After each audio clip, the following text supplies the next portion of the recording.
السلام علیکم ورحمۃ اللہ وبرکاتہ۔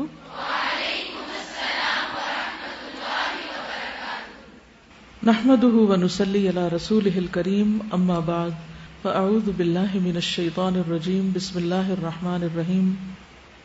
تو کیا حال ہے آپ کی قرآن فہمی اور غور و فکر اور تدبر کا؟ کچھ فائدہ ہوتا ہے؟ یہ کچھ آرٹ ورک کیا لوگوں نے، reminders of Ramzan, targets of Ramzan, سب اپنے اپنے اوپر کریں ذرا، اور جنہوں نے نہیں کام کیا وہ کیوں نہیں کرتے؟ وہ سنتے نہیں ہیں۔ اگر انہیں اتنی بات سمجھ نہیں آتی، اس کا مطلب باقی کیا سمجھ آئے گا؟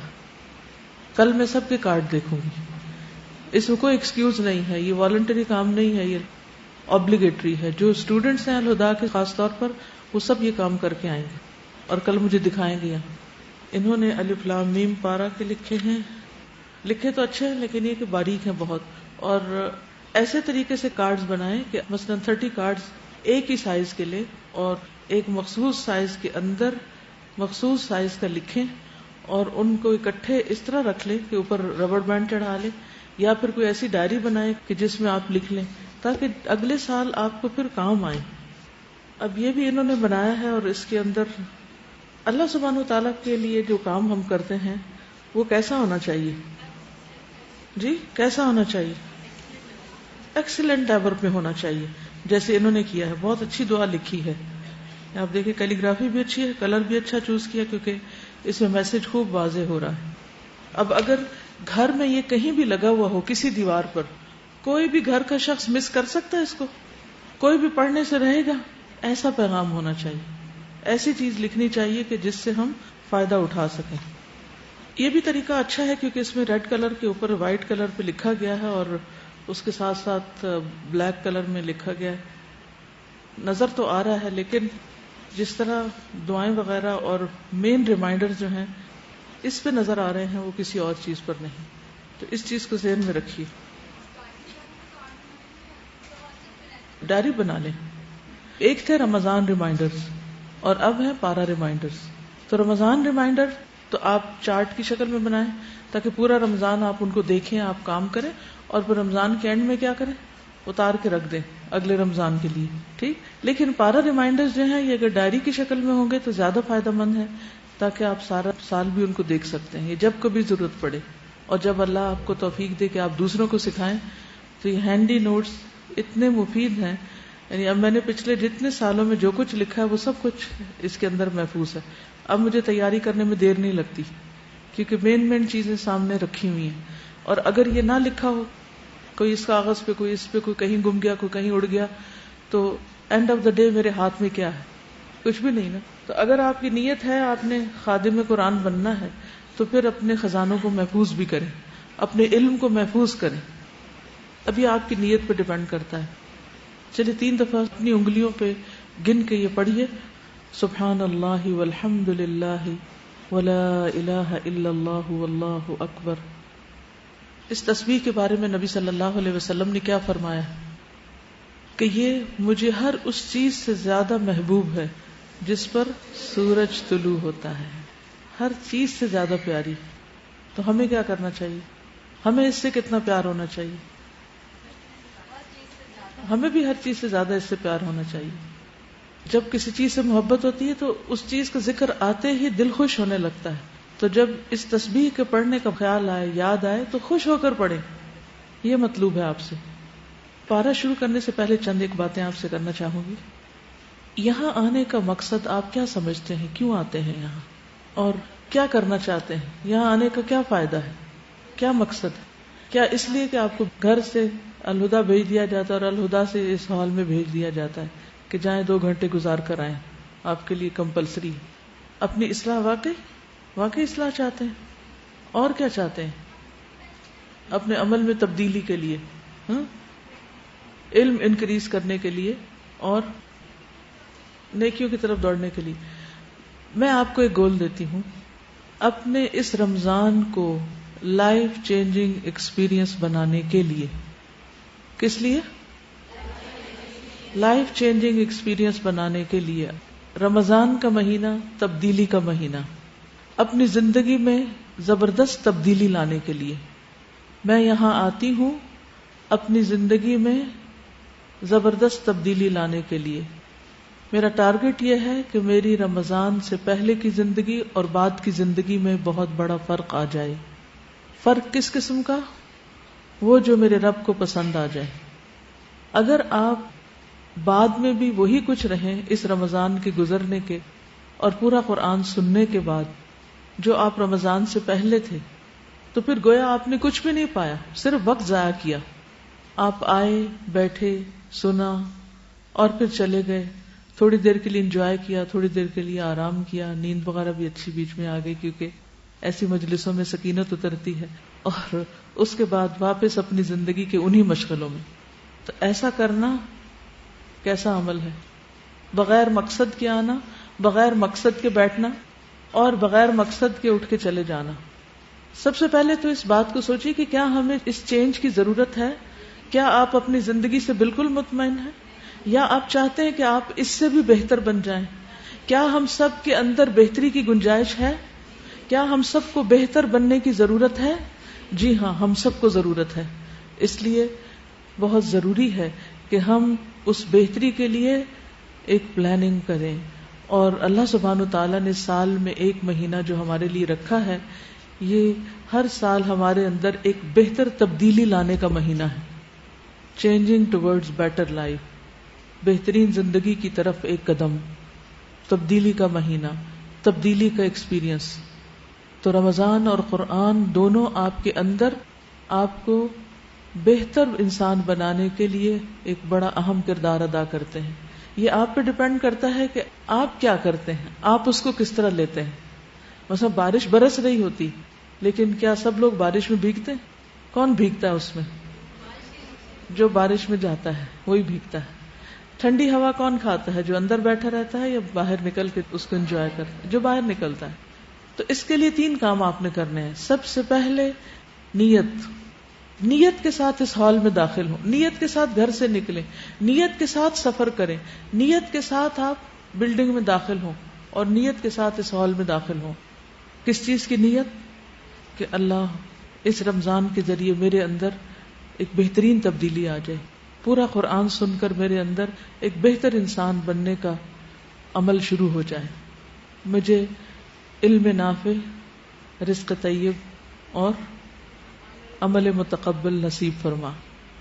دوسری چیز، جب آپ کی یہ نیت سچی ہوگی تو لازمی طور پر آپ ہارڈ ورک کریں گے، محنت کریں گے. جو کام آپ کو دیا جائے گا وہ کر کے آئیں گے، کیونکہ اگر آپ وہ کام نہیں کرتے تو آپ کے اندر وہ تبدیلی نہیں آ سکتی. محض سن لینے سے، محض انجوائے کر لینے سے بات نہیں بنتی. اگر آپ کو کہا جائے کہ اس پارے کے اندر سے الاسماء الحسنی نکالیں تو پھر کیا کرنا چاہیے؟ انہیں نکالنا چاہیے. اگر کہا جائے کہ اہم یاد دہانی کی باتیں لکھ لیں تو ان کو لکھ لینا چاہیے. اگر کوئی خاص دعا آ رہی ہے، مثلا یہ تسبیح ہے، اور اس کو اچھے انداز میں لکھ کر کہیں گھر کے ایسے حصے میں لگا لیں جہاں آپ دیکھ کے لازمی آپ کو یاد آئے، کیونکہ جو چیزیں ہماری ہیبٹ نہیں ہوتی وہ ہمیں یاد بھی نہیں آتی. تو ایسا کرنا بھی بہت ضروری. اور تیسری چیز دعا. اٹھتے بیٹھتے اللہ تعالیٰ سے دعائیں کرتے رہے کہ یا اللہ مجھے بہتر انسان بنا دے، مجھے اپنا محبوب انسان بنا دے، مجھے پہلے سے زیادہ اچھا بنا دے، مجھے اپنے خاص بندوں میں شامل کر لے، مجھے جنت الفردوس کے باسیوں میں شامل کر لے. کیا ایسا کرنا بہت مشکل ہے؟ کیا یہ 3 کام کرنا مشکل ہے؟ نہیں مشکل. پہلا کام نیت، دوسرا کام محنت، تیسرا کام دعا. نیت، محنت، دعا، یہ 3 کی ورڈز ہیں آج کے. ان کو لکھ لیجئے اور ان کے اوپر غور و فکر کیجئے. جتنی دیر میں میں تفسیر کھول رہی ہوں اتنی دیر میں آپ کیا پڑھ سکتے ہیں؟ سبحان اللہ والحمد للہ ولا الہ الا اللہ واللہ اکبر ولا حول ولا قوة الا باللہ العلی العظیم. نحمده ونصلی علی رسوله الکریم. اما بعد فاعوذ باللہ من الشیطان الرجیم. بسم اللہ الرحمن الرحیم. رب اشرح لی صدری ویسر لی امری واحلل عقدۃ من لسانی یفقهوا قولی. پارہ نمبر 2.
سيقول السفهاء من الناس ما ولاهم عن قبلتهم التي كانوا عليها قل لله المشرق والمغرب يهدي من يشاء إلى صراط مستقيم.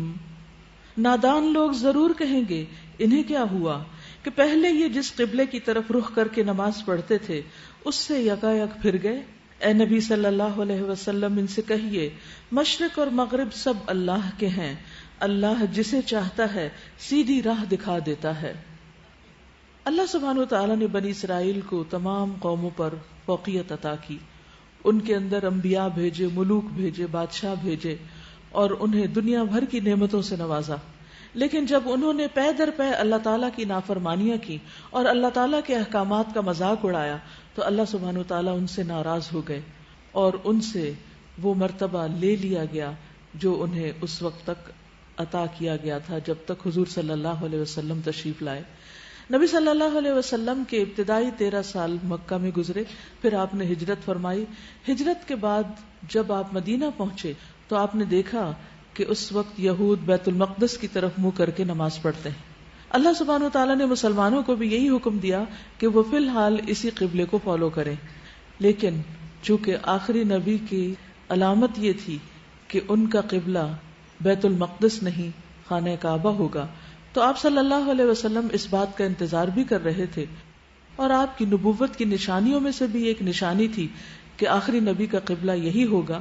تو بہرحال اللہ تعالیٰ کی طرف سے تبدیلی کا حکم آ گیا اور 16-17 مہینے تک بیت المقدس کی طرف منہ کرنے کے بعد مسلمانوں کو حکم دیا گیا کہ اب وہ بیت اللہ شریف کی طرف منہ کر کے نماز پڑھیں. یہ تبدیلی ایک بہت بڑی تبدیلی تھی جو یہود کو کسی صورت گوارا نہ تھی، اس لیے انہوں نے مسلمانوں کے خلاف زبردست پروپیگنڈا شروع کر دیا. اس کے بارے میں اللہ سبحانہ وتعالیٰ نے پہلے سے ہی ان کو وارن کر دیا کہ نادان لوگ ضرور کہیں گے کہ انہیں کیا ہوا کہ پہلے یہ جس قبلے یعنی بیت المقدس کی طرف رخ کر کے نماز پڑھتے تھے اس سے یہ یکایک پھر گئے، یعنی انہوں نے اپنا رخ خانہ کعبہ کی طرف کر لیا. اے نبی ان سے کہیے مشرق اور مغرب سب اللہ کے ہیں. پہلی بات تو یہ ہے کہ ساری سمتیں اللہ تعالیٰ ہی نے بنائی ہیں اور اللہ تعالیٰ جس سمت کو چاہے منتخب کر لے اور جس طرف چاہے منہ کرنے کا حکم دے. اللہ جسے چاہتا ہے سیدھی راہ دکھاتا ہے. حقیقت یہ ہے کہ یہ تبدیلی ایک اہم تبدیلی تھی، لیکن ہر انسان کی زندگی میں مختلف طرح کی تبدیلیاں آتی رہتی ہیں اور تبدیلی چینج کو ایکسپٹ کرنا ایک مشکل کام ہوتا ہے، اور خصوصاً انسان جب بڑا ہوتا چلا جاتا ہے تو اس کے لیے تبدیلی اور بھی مشکل ہوتی ہے. مثلا آپ نے روزمرہ کی زندگی میں دیکھا ہوگا کہ اگر آپ کی روٹین میں کچھ بھی خلل آئے، آپ کو گھر شفٹ کرنا پڑے، آپ کو شہر شفٹ کرنا ہو، آپ کا بستر تبدیل کر دیا جائے، آپ کا جوتا بدل جائے، آپ کے کپڑوں کا سائز بدل جائے، تو یہ ساری چیزیں آپ کے لیے کیسی ہوتی ہیں؟ شروع میں ایکسپٹ کرنا مشکل ہوتی ہیں، پھر آہستہ آہستہ انسان ان کا عادی ہو جاتا ہے. عام انسان کے لیے بھی چینج کو برداشت کرنا مشکل ہوتا ہے، لیکن خصوصی طور پر قومی زندگی میں جب کوئی چینج آتا ہے، مثلا آپ کا پریزیڈنٹ تبدیل ہو جاتا ہے یا پرائم منسٹر تبدیل ہو جاتا ہے، تو آپ دیکھتے ہیں کہ ہر طرف کس طرح کی گفتگو شروع ہو جاتی، ہر طرف ٹاک شوز شروع ہو جاتے ہیں اور طرح طرح کے تبصرے کیے جاتے ہیں. آج تو میڈیا کا دور ہے اور لوگ ٹیلی ویژن پہ بیٹھ کے پوری دنیا کو مختلف طرح کی باتیں سنواتے ہیں، لیکن اس دور میں بھی لوگوں کے تبصرے کچھ کم نہ تھے. اور جو ہی تبدیلی کا حکم آیا تو پورے مدینہ میں مسلمانوں کے خلاف زبردست پروپیگنڈا شروع ہو گیا کہ یہ لوگ عجیب لوگ ہیں کہ کبھی ایک قبلے کی طرف منہ کر کے نماز پڑھتے ہیں اور کبھی یہ دوسرے قبلے کی طرف، اور اب ان کی نمازوں کا کیا ہوگا جو پہلے ہی بیت المقدس کی طرف منہ کر کے پڑھتے رہے. تو اللہ سبحانہ وتعالیٰ نے اس کی وجہ بتا دی کہ پہلی بات تو یہ کہ یہ اللہ کا حکم ہے اور ساری سمتیں اللہ سبحانہ وتعالیٰ ہی کی ہیں، جس طرف چاہے وہ اپنے بندوں کو منہ کرنے کا حکم دے. ہمارا کام کیا ہے؟ ہم اس کو تسلیم کر لیں، ہم اسے قبول کر لیں. موسموں کی تبدیلی ہو تو بھی قبول کر لیں، اوقات کی تبدیلی ہو تو بھی قبول کر لیں، حالات میں تبدیلی ہو تو بھی قبول کر لیں، کیونکہ تبدیلی انسان کی زندگی کا حصہ ہے اور تبدیلی انسان کے لیے ایک امتحان کی حیثیت رکھتی ہے. It's a test. تو یہاں بھی ایک ٹیسٹ ہو رہا تھا اور اس کے ساتھ ساتھ مسلمانوں کو ایک بڑی نعمت سے نوازا جا رہا تھا. فرمایا اور اسی طرح ہم نے تمہیں ایک امت وسط بنایا ہے. وسط کا مطلب ہوتا ہے درمیانی، یعنی امت وسط مسلمان امت اس وقت اللہ سبحانہ وتعالی اور باقی تمام دنیا کے درمیان ایک واسطہ ہے. یعنی اس امت کا یہ فریضہ بنتا ہے کہ تمام دنیا کو اللہ سبحانہ وتعالیٰ کے احکامات پہنچائیں. لِتَكُونُوا شُهَدَاءَ عَلَى النَّاسِ تاکہ تم تمام لوگوں کے اوپر گواہ ہو جاؤ، حق کی بات بتاؤ. وَيَكُونَ الرَّسُولُ عَلَيْكُمْ شَهِيدًا اور رسول تم پر گواہ ہوں. یعنی جس طرح رسول صلی اللہ علیہ وسلم نے تم تک پیغام پہنچایا، اب یہ پیغام تمہارے پاس ہے. انبیاء کی آمد کا سلسلہ ختم ہو چکا ہے، اب یہ تمہاری ذمہ داری ہے کہ تم اسے اقوام عالم، پوری دنیا کے سامنے اس حق کو رکھو. وَمَا جَعَلْنَا الْقِبْلَةَ الَّتِي كُنْتَ عَلَيْهَا إِلَّا لِنَعْلَمَ مَن يَتَّبِعُ الرَّسُولَ مِمَّن يَنقَلِبُ عَلَى عَقِبَيْهِ پہلے جس طرف تم رخ کرتے تھے یعنی بیت المقدس کی طرف، اس کو تو ہم نے صرف یہ دیکھنے کے لیے قبلہ مقرر کیا تھا کہ کون رسول کی پیروی کرتا ہے اور کون الٹا پھر جاتا ہے.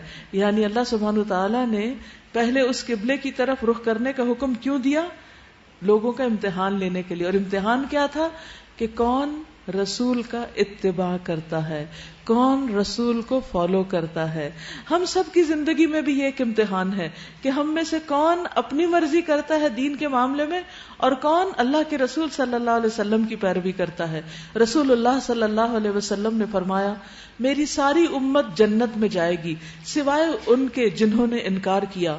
صحابہ نے عرض کیا یا رسول اللہ انکار کون کرے گا؟ فرمایا جس نے میری اطاعت کی وہ جنت میں داخل ہوگا اور جس نے میری نافرمانی کی اس نے انکار کیا.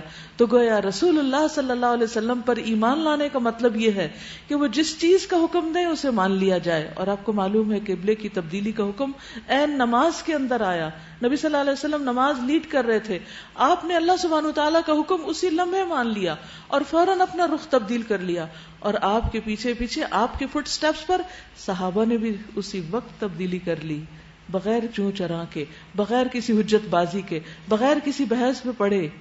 کیا آج ہمارا ایمان بھی ایسے ہی ہے کہ ہم اپنی زندگی میں کسی ایک چیز پر چلتے چلے جا رہے ہیں، لیکن جو ہی پتہ چلتا ہے کہ سنت کسی اور چیز کا نام ہے تو ہم فوراً اپنی عادت چھوڑ کے، اپنی پسند چھوڑ کے سنت کی پیروی کرنے لگے. تو یہ ٹیسٹ ہر ایک کا ہوتا ہے. یہی ٹیسٹ اہل مدینہ کا ہوا تھا. اور فرمایا کہ ہم یہ دیکھ رہے ہیں کہ کون اپنی ایڑیوں پر الٹا پھر جاتا ہے. یعنی جو اب اس قبلے کو فالو نہیں کرے گا وہ مسلمان نہیں ہوگا.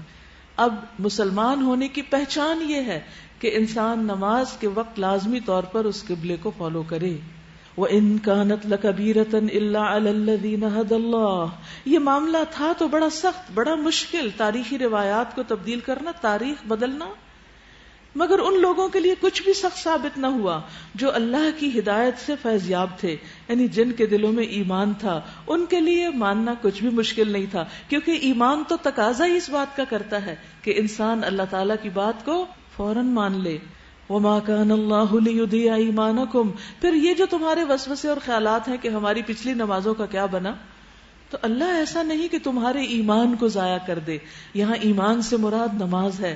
پچھلی نمازیں ضائع نہیں، کیونکہ وہ بھی تم نے اللہ کے حکم کے مطابق پڑھی. تو اصل چیز اللہ کا حکم ہے. ابلیس نے اللہ کے حکم کا انکار کیا تھا اور آدم کو سجدہ نہیں کیا، اس لیے اس سے اللہ تعالیٰ ناراض ہوئے. یعنی اصل بات کچھ اور نہیں تھی، اصل بات اللہ کی اطاعت تھی، اصل بات رسول صلی اللہ علیہ وسلم کی اطاعت ہے. تو اللہ تعالیٰ ہم سب سے دیکھ رہا ہے، دن رات دیکھ رہا ہے کہ ہماری زندگیوں میں اللہ اور اس کے رسول صلی اللہ علیہ وسلم کی اطاعت کتنی ہے. ان اللہ بالناس لرؤوف الرحیم، رؤوف رحیم، اللہ کی دو صفات کا ذکر آ گیا. بے شک اللہ لوگوں کے لیے بندوں کے حق میں نہایت شفیق اور رحیم ہے.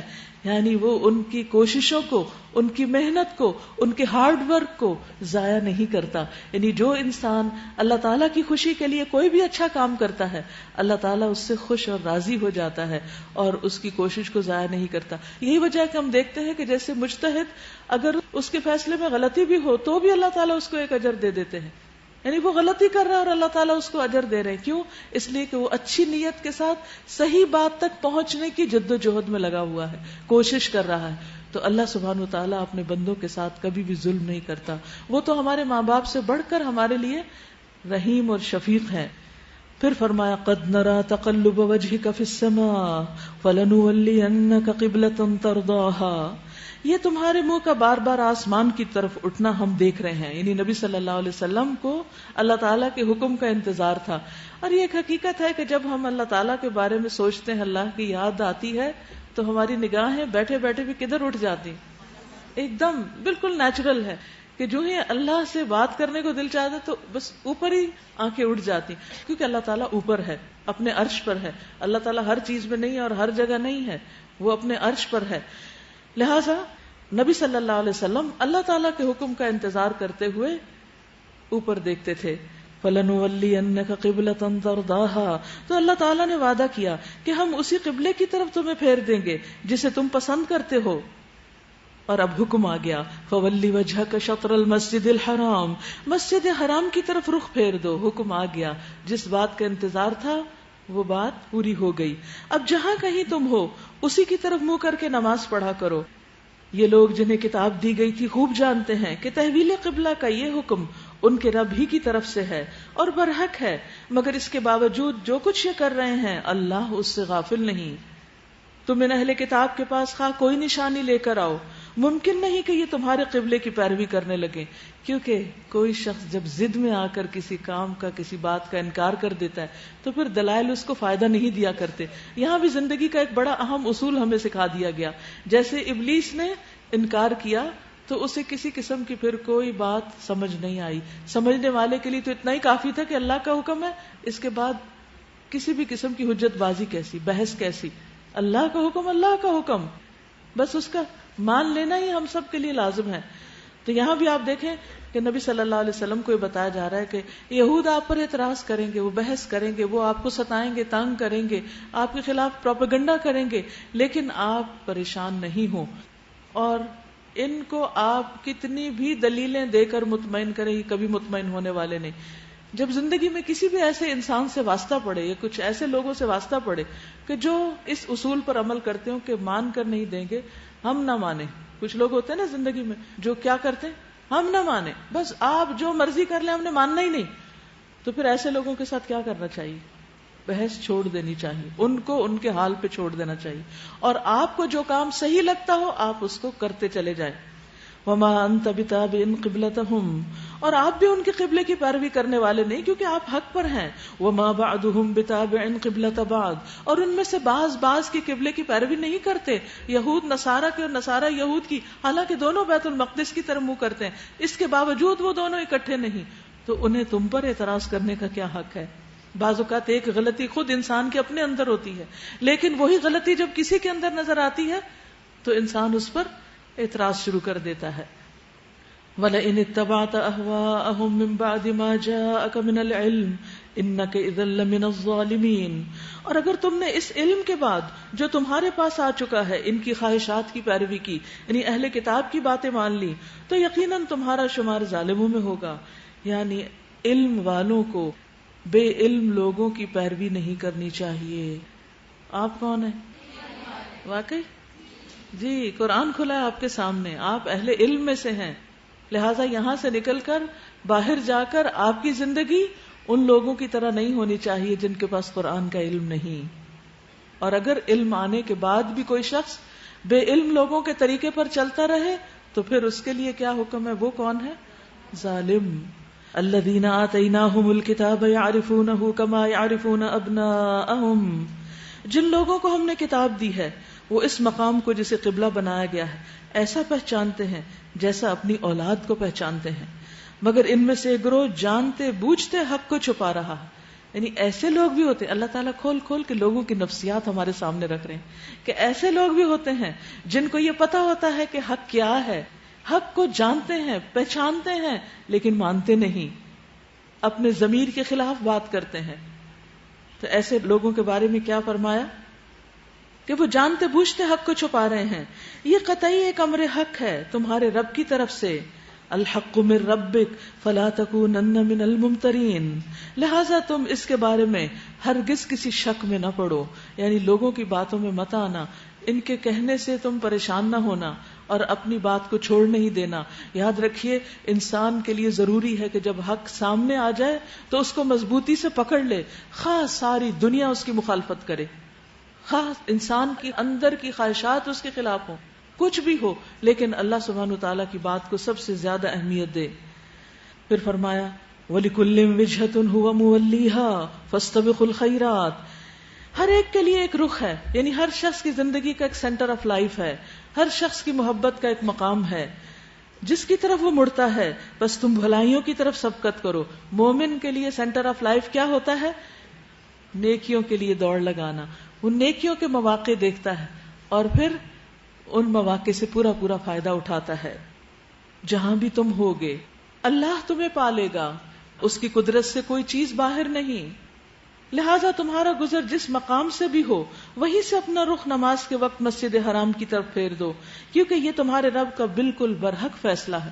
یعنی گھر میں ہو یا گھر سے باہر، بازار میں یا مسجد میں یا کسی بھی جگہ، نماز کے لیے لازمی شرط ہے کہ انسان کس طرف رخ کرے؟ قبلے کی طرف۔ اور آپ سب بھی یاد رکھیے، فرض نماز قبلے کو فالو کیے بغیر نہیں ہوتی، الا یہ کہ کوئی طریقہ نہ ہو اور کوئی صورت نہ ہو قبلے کو فالو کرنے کی، کوئی صورت نہ ہو۔ مثلا آپ جہاز میں ہیں اور آپ کے پاس بس اتنی سی سیٹ ہے جس سے آپ نہ دائیں مڑ سکتے ہیں نہ بائیں، آپ کو اسی پر بیٹھ کر ہی نماز وقت پر ادا کرنی، تو اب کیا ہوگا؟ اگر قبلہ بیک پر ہے تو آپ پچھلی طرف نہیں مڑ سکتے، یہ ایک انتہائی مجبوری کی حالت ہے۔ لیکن گاڑی میں تو آپ گاڑی روک سکتے ہیں، تو آپ کو فرض نماز جمع کرنے کی اجازت ہے، لیکن قبلے کی طرف رخ کیے بغیر نماز نہیں ہوتی۔ ہاں، نوافل نبی صلی اللہ علیہ وسلم سواری پر پڑھا کرتے تھے، آغاز میں آپ قبلے کی طرف رخ کر لیتے اور پھر جدھر جدھر سواری مڑتی جاتی آپ ساتھ ساتھ نماز ادا کیے چلے جاتے۔ تو یہاں آپ دیکھیے کہ بار بار ایک چیز کی تکرار ہوگی کہ جہاں بھی تم ہو اپنا رخ مسجد حرام کی طرف کر لو۔ وَإِنَّهُ لَلْحَقُّ مِن رَبِّكَ، کیونکہ یہ تمہارے رب کا بالکل برحق فیصلہ ہے اور اللہ تم لوگوں کے اعمال سے بے خبر نہیں۔ اور جہاں سے بھی تمہارا گزر ہو اپنا رخ مسجد حرام ہی کی طرف پھیرا کرو، اور جہاں بھی تم ہو اسی کی طرف منہ کر کے نماز پڑھو، تاکہ لوگوں کو تمہارے خلاف کوئی حجت نہ ملے کہ یہ کیسے لوگ ہیں، کبھی کسی طرف منہ کر لیتے ہیں کبھی کسی طرف۔ ہاں، جو ظالم ہیں ان کی زبان کسی حال میں بند نہ ہوگی، ظالموں کی زبان کبھی بند نہ ہوگی۔ تو اس لیے یاد رکھیے، زندگی میں آپ کتنے بھی اچھے بن جائیں، آپ کتنے بھی نیک بن جائیں، آپ کتنے بھی بہترین کام کریں، لیکن آپ کی زندگی میں کچھ لوگ ایسے ضرور رہیں گے جو ہر حال میں آپ کے اوپر نکتہ چینی کریں گے، آپ کی مخالفت کریں گے اور آپ کے پیچھے پڑے رہیں گے۔ ایسے لوگوں کی باتوں سے کبھی بھی ہرٹ نہ ہو، نہ ان سے تنگ دل ہو، اور صرف سنی ان سنی کر دیا کریں، اور کریں وہ جو اللہ اور اس کے رسول صلی اللہ علیہ وسلم کا حکم ہے۔ اس کے بغیر آپ اللہ تعالیٰ کی اطاعت نہیں کر سکتے۔ ایسے لوگ دراصل ہمارا ٹیسٹ ہوتے ہیں، اور اللہ تعالیٰ ہمیں کھنگال کے دیکھنا چاہتے ہیں کہ کیا واقعی ہم کوئی کام اللہ کے لیے کر رہے ہیں یا لوگوں کے لیے کر رہے ہیں۔ تو فرمایا جو ظالم ہے ان کی زبان نہیں بند ہوگی، وہ تو اپنی تنقیدیں کرتے چلے جائیں گے۔ فلا تخشوہم واخشونی، فلا تخشوہم واخشونی، ان سے نہ ڈرو، مجھ سے ڈرو۔ لوگوں سے نہیں ڈرو، اللہ سے ڈرو۔ اہم قاعدہ ہے، نوٹ کر لیجئے، اہم ترین نکات میں سے جو آپ نے اس پارے کے اپنے لیے لکھنے ہیں کہ مجھے لوگوں سے نہیں ڈرنا، مجھے صرف اللہ سے ڈرنا ہے۔ یہ ایمان کی علامت ہے۔ ایمان اس وقت تک مکمل نہیں ہوتا جب تک کہ ہماری محبت، ہمارا خوف، ہماری رغبت اللہ کے لیے نہ ہو جائے۔ رسول اللہ صلی اللہ علیہ وسلم نے فرمایا 3 چیزیں نجات دینے والی ہیں، جن میں سے ایک چھپے اور ظاہر اللہ کی خشیت ہے، یعنی لوگوں کے سامنے بھی اللہ سے ڈرنا، اور چھپ کے بھی جب کوئی دیکھنے والا نہیں تو شیطانی کام نہیں کرنے، اللہ ہی کے ڈر سے اپنی زبان، ہاتھ، ہر چیز کو روک لینا ہے۔ اللہ تعالیٰ سے کس طرح ڈرا جائے؟ رسول اللہ صلی اللہ علیہ وسلم نے فرمایا تم اللہ سے اس طرح ڈرو گویا تم اللہ کو دیکھ رہے ہو۔ اگر آپ کبھی کوئی غلط کام کریں اور اتنے میں امی آ جائیں یا ٹیچر سامنے آ جائے تو کیا حال ہوتا ہے؟ ہاتھ پاؤں کانپنے لگتے ہیں۔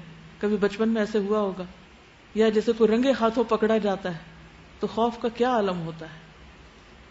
لیکن اللہ سبحانہ وتعالیٰ سے کبھی بھی ہم ایسا نہیں ڈرے۔ تو ایسی خشیت پیدا کرنی ہے، نہیں تو اپنے اوپر طاری کرنی ہے کہ اللہ مجھے آپ سے ڈر لگتا ہے کہ میں آپ کی نافرمانی کروں۔ فرمایا اگر یہ مرتبہ حاصل نہ ہو، کوشش کے باوجود یہ نہیں کر سکے، کیا کہ اللہ سے ایسے ڈرو جیسے تم اللہ تعالیٰ کو دیکھ رہے ہو، تو کم از کم اتنا یقین رکھو کہ اللہ تم کو دیکھ رہا ہے۔ یہ چھوٹا درجہ ہے۔ اور دوسری طرف لوگوں سے نہیں ڈرو۔ رسول اللہ صلی اللہ علیہ وسلم نے فرمایا لوگوں کی ہیبت تم میں سے کسی کو حق بات کہنے سے نہ روکے، یعنی لوگوں کا ڈر تمہیں حق بات کہنے سے نہ روکے جبکہ وہ خود اسے دیکھ لے یا مشاہدہ کر لے یا سن لے۔ یعنی انسان جس چیز کو حق سمجھتا ہے اسی کو بیان کرے، لوگوں کے ڈر سے اپنی گواہی تبدیل نہ کرے۔ وَلِأُتِمَّ نِعْمَتِي عَلَيْكُمْ وَلَعَلَّكُمْ تَهْتَدُونَ، اور اس لیے کہ میں تم پر اپنی نعمت پوری کر دوں، اور اس توقع پر کہ میرے اس حکم کی پیروی سے تم اسی طرح فلاح کا راستہ پاؤ گے جس طرح تمہیں اس چیز سے فلاح نصیب ہوئی کہ میں نے تمہارے درمیان خود تم میں سے ایک رسول بھیجا جو تمہیں میری آیات سناتا ہے، تمہاری زندگیوں کو سنوارتا ہے، تمہیں کتاب اور حکمت کی تعلیم دیتا ہے، اور تمہیں وہ باتیں سکھاتا ہے جو تم نہ جانتے تھے، لہٰذا تم مجھے یاد رکھو، میں تمہیں یاد رکھوں گا، اور تم میرا شکر ادا کرو اور ناشکری مت کرو۔ فاذکرونی اذکرکم واشکروا لی ولا تکفرون۔ کتنا بڑا فائدہ ہے ذکر کرنے کا، کتنا زبردست فائدہ ہے اللہ کو یاد کرنے کا۔ کیا کہ اللہ تعالیٰ آپ کو یاد رکھتے ہیں۔ انسانوں کے ساتھ جب ہم معاملہ کرتے ہیں تو جس انسان کو ہم یاد کرتے ہیں ہمارا کیا دل چاہتا ہے کہ وہ بھی ہمیں یاد کرے۔ مثلا آپ کسی کو کال کرتے ہیں تو آپ کا کیا دل چاہتا ہے اگر کال مس ہو جائے تو ریٹرن کرے۔ آپ کون سی مسڈ کال ریٹرن کرتے ہیں؟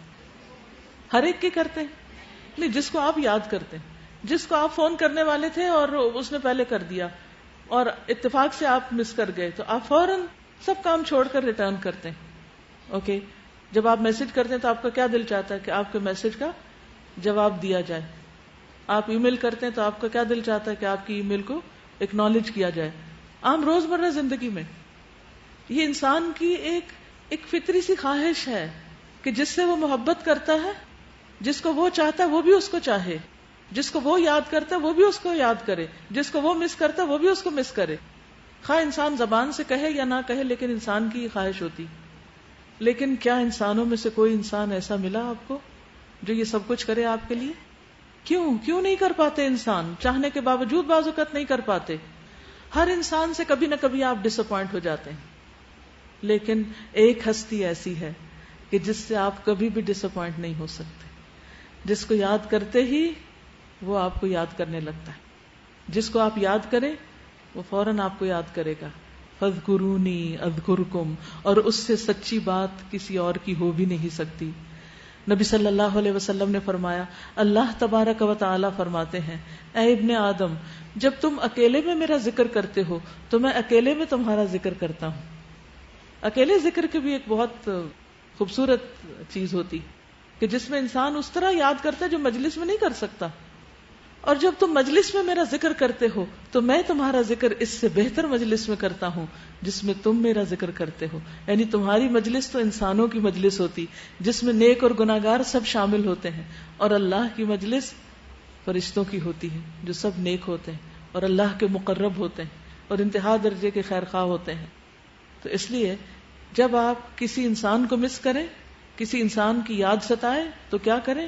فوراً اللہ کو یاد کرنے لگے۔ اللہ سبحانہ وتعالیٰ آپ کے دل کو اطمینان سے بھر دے گا۔ اور پھر اس میں آپ دیکھیے کہ یاد کرنا، ذکر کرنا صرف یہ نہیں ہوتا کہ آپ ایک تسبیح اٹھائیں اور دھیان ادھر ادھر ہو اور تسبیح پڑھتے جائیں کہ میں ذکر کر رہا ہوں۔ چلیے، نہ کرنے سے بہتر ہے کہ آپ کی زبان تو ہل رہی، لیکن یہ آدھا ذکر۔ ذکر کا مقام کہاں ہے؟ دل ہے، دل میں یاد ہوتی ہے اور پھر اس کے بعد زبان پر آتی ہے، اور اس میں انسان اکیلے بھی کرتا ہے اور کسی سے بھی ذکر کرتا ہے۔ مثلا آپ کسی انسان کو دیکھتے اور کہتے ہیں، او میں آپ ہی کا ذکر خیر کر رہی تھی، کیا مطلب تھا اس بات کا؟ کیسے ذکر ہوتا ہے؟ کیا یاد؟ اس کی کوئی تعریف بیان ہو رہی تھی یا اس کی کوئی خوبی بیان ہو رہی تھی؟ عموماً تبھی ہم کہتے ہیں، اور اگر کسی کی غیبت کر رہے ہیں اور وہ شخص سامنے، کیا آپ اسے کہہ سکتے ہیں کہ ہم آپ کا ذکر خیر کر رہے تھے؟ اس وقت کیا کیفیت ہوگی؟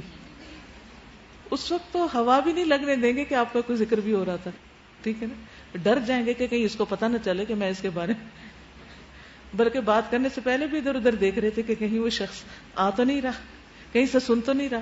ایسے میں بھی اللہ سے ڈرنے کی ضرورت، بندوں سے ڈرنے سے زیادہ اللہ سے ڈرنے کی ضرورت۔ تو جب کسی انسان کا ہم ذکر خیر کرتے ہیں تو کیا کرتے ہیں؟ اس کی صفات، اس کی خوبیوں کو یاد کرتے ہیں، ایسے ہی ہے نا؟ تو جب اللہ کو یاد کرتے ہیں تو کیا کرنا چاہیے؟ اللہ سبحانہ و تعالیٰ کے اچھے اچھے ناموں کے ساتھ، اچھی اچھی خوبیوں کے ساتھ، اچھی صفات کے ساتھ اس کو یاد کرنا چاہیے۔